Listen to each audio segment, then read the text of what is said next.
Passando essa situação de vocês entenderem dedos, uma coisa muito interessante que nós precisamos aprender a lidar é com histórias infantis. Então, eu vou trazer alguns slides para vocês, como montar histórias infantis, porque vocês vão usar os dedos para contar a historinha. Vocês vão usar os dedos para poder falar dos personagens. Vocês vão se fantasiar com máscara na cabeça, envelope aqui montado, para poder caracterizar o personagem.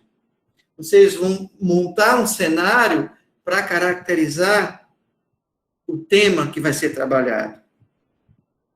Então, eu estou trazendo para vocês, aos poucos, essa característica de que, com Libras, nós precisamos também contar a história. Daqui a pouco a gente chega na leitura de imagem. Agora, eu vou trazer essa parte da história. E quando eu montar a leitura de imagem, aí fica tudo arrumado. Então, foi que eu já trouxe para vocês hoje, a questão dos dedos. Super importante de comunicar. Sabe, vocês tomarem consciência, e é uma questão cerebral.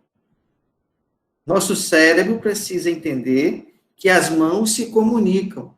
A gente precisa acreditar que está se comunicando. E o melhor de tudo é que quando a gente começa a se comunicar, o surdo entende. E quando ele entende, a gente vê que está aprendendo Libras. Então, o importante é isso, falar com as mãos e trazer exatamente todo o processo que a gente precisa construir. Então, eu vou trazer agora a contação de história. O que é que vem a ser isto? Com os dedos. Então, é uma comunicação digital sinalizada. É um convite que eu faço para vocês. Parece brincadeira, mas não é. É a partir de trabalhar, aprender brincando, mas com comunicação. Então, contar a história com dedos. É uma atividade que vocês vão fazer, tá? Então, já fiquem logo sabendo. Vocês pegam um livro de história, qualquer livro de história que vocês quiserem. Escolham de 2 páginas, 3 páginas, de uma folha só, não tem problema. Para que vocês possam contar a história daquela personagem, daquela imagem, do que está sendo colocado no texto, colocar com as mãos. Como eu vou? Vocês escolhem. Mas é preciso que vocês contem essa história com as mãos. Fulano foi, fulano veio, fulano pulou, fulano brincou, fulano deitou, fulano... A narrativa daquela folha, daquela imagem, daquela situação é sua. Você vai ler e você vai colocar em Libras aquela estrutura. Mas é uma forma de você se manifestar com a contação de história. Que tal contar a historinha com os dedos? Pode ser um livro de história infantil, pode ser criado por você. Eu oriento do livro de história infantil para vocês se tirem um pouco mais da dificuldade. Porque realmente tem livros que... Eu tenho um livro que o menino diz assim, fulano pulou 8 pedrinhas, a gente conta quantas pedras tem 6. Como é que ele pulou 8 e tem 6 contado? Então, coisas desse tipo assim. Mas é interessante que vocês trabalhem com um livro de história mesmo, infantil. Mas tem que ter imagens na situação do cenário com máscaras. Aí, só para mostrar a vocês que em 2008 eu já fazia esse trabalho, só que a gente levava os brinquedos das crianças, e lá na hora era surpresa, de supetão, divide em grupo e cada um vai contar a história do seu boneco. Mas a gente trouxe também o professor Leandro, do Rio de Janeiro, ele é surdo. Vejam na cabeça dele o que tem, um pato. Um pato colado no envelope amarelo, nesse envelope de papel ofício, cortado de um lado, e bota na cabeça. Então a história vai ser do patinho. Como vai ser a história, eu não sei, não lembro mais. Mas ele vai contar. E aí ele vai contando a história. Mas aí tem o pato. Então, quando ele fizer o caminhar, não vai ser galinha, não vai ser passarinho, não vai ser pombo, vai ser o pato. Ele não precisa mais fazer o sinal de pato 3, 4, 5, 6, porque o pato, porque o pato, porque o pato. Não. Percebam que ao final da imagem, blusa branca aqui, está o nosso amigo querido Jarison. É o que está no vídeo do abacate. Ele é surdo. Sim, mas vamos voltar. Então, Leandro está contando a história com a máscara. Isto é a máscara. O que nós temos aí é o cenário. O que eu chamei de cenário é justamente isto. É um ambiente onde vai haver a contação de história com diversos livros para induzir a criança a entender que ali é um espaço de contação de história. Tem um pato acolado nesse envelope amarelo. O que é esse envelope amarelo? É esse envelope de papel comum. Você corta um lado, do tamanho que dê para passar a cabeça, e coloca o animalzinho em cima. O animal, a pessoa, o que for, para poder contar, para ser o personagem.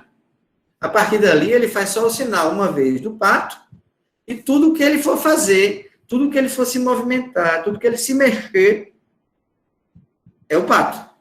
Então, a máscara ficou na frente do rosto, no envelope. Tá bom?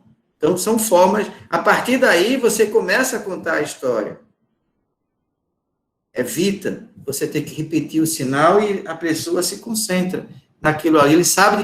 Ele sabe que aquele bicho ali está naquele momento, aquela pessoa que está usando aquela máscara vai ser aquele bicho. Para Libras, em momento algum, esse tipo de máscara vai servir. Porque você esconde o rosto, não tem expressão facial. Então, não dá, não presta, não serve. Para surdo, não.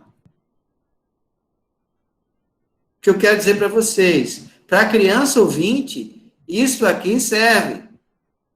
Para a criança surda, sem um cenário, sem entender, sem se apresentar do que está se tratando, não.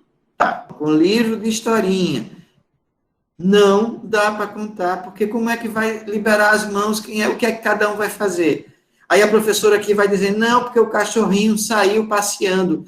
Como vai colocar isso? Não pode. Esse seria o cenário, e ela vai contar a história, vai sair passeando, vai caminhando, vai correndo, como quer que for. Para a criança ouvinte, essa contação de história presta. Tinha um painel bem grande, e normalmente as histórias, claro, eram bíblicas, e ela ia construindo ao longo da história e colocando cada personagem em velcro. E se fosse a história do personagem que foi engolido pela baleia, ela colocava ele, colocava a baleia, colocava vários peixes, colocava o desenho do mar, e ela ia construindo aquela paisagem enquanto ela ia contando a história. Fixando claro. E velcro. Exatamente. E assim, depois que ela terminava, estava o painel todo completo, né? E claro que atraía a atenção de todo mundo. Trazendo para a gente, para Libras, cabe também dessa maneira, né? Naquele tempo a gente não era tão, pelo menos era comum a pessoa surda, que nada mudou, mas não era tão atuante a Libras, né? E a cobrança. Mas já poderia se agregar nisso aí. E seria muito bom, porque você consegue fazer com que a criança surda se envolva na história. Exatamente. Né? E você faz com que ele participe dessa construção e depois recontar a história. Também é possível, mudando algumas coisas. A ordem ou a estrutura dos bonecos para um lado, já que é velcro, vamos mudar. E então, outra coisa que eles colocavam muito para a gente era o seguinte: quando eles iam cantar alguma música bíblica, mas que era interessante para a gente, vamos supor, das flores, dos pássaros, cada um escolhia que personagem queria ser e eles colocavam na nossa cabeça o chapeuzinho, e ela ia dizendo que naquele momento, aí ela dizia que os peixes nadavam, então quem estava vestidinho de peixe fazia o movimento do peixe, quem estava vestido de flores fazia o movimento quando o vento batia, das flores dançando com o vento. Assim, era bem interessante. E que isso pode ser trazido também para a gente.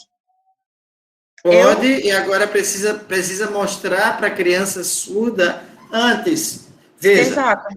teria que ter um vídeo antes, aí entra o tripé da aprendizagem. Um vídeo antes com a demonstração do que cada um vai fazer, entender o que cada um vai fazer, o peixe faz o quê? A flor faz o quê? Pronto. Aí depois distribui o peixe, a flor, isso, aquilo, outro, para depois a ação deles. Então, é fundamental que tenha aí, no caso, o tripé da aprendizagem. Certo? É fantástico. É muito boa essa estrutura, essa estratégia de trabalhar a contação de história. Sim, é muito boa. Então, vejo que o cenário indica o tema. O cenário, a foto atrás, é o cenário. E aí ele vai contar a história, não de um telefone, mas vai contar a história da justiça eleitoral. E aí houve uma comunicação, houve isso, aquilo, aí vem a história. Outra coisa, agora ele vai contar a história da formiga. Então, eles vão contando, com o cenário, indica o tema. E aí, é esse o Teatro Maluco de Surdos, de Pernambuco. Então, quando teve aquele navio que naufragou, encalhou, eles começaram a fazer também. Então, eles fazem, o fundo é o cenário para poder eles contarem a história. Porque se não faz isso, quando usar um sinal parecido de outra coisa que o surdo não entender, vai misturar a percepção, a interpretação. Então, é preciso ter, de fato, o cenário. E nada melhor, nada mais justo que aprender com os surdos como construir para eles. Eles próprios fazem assim.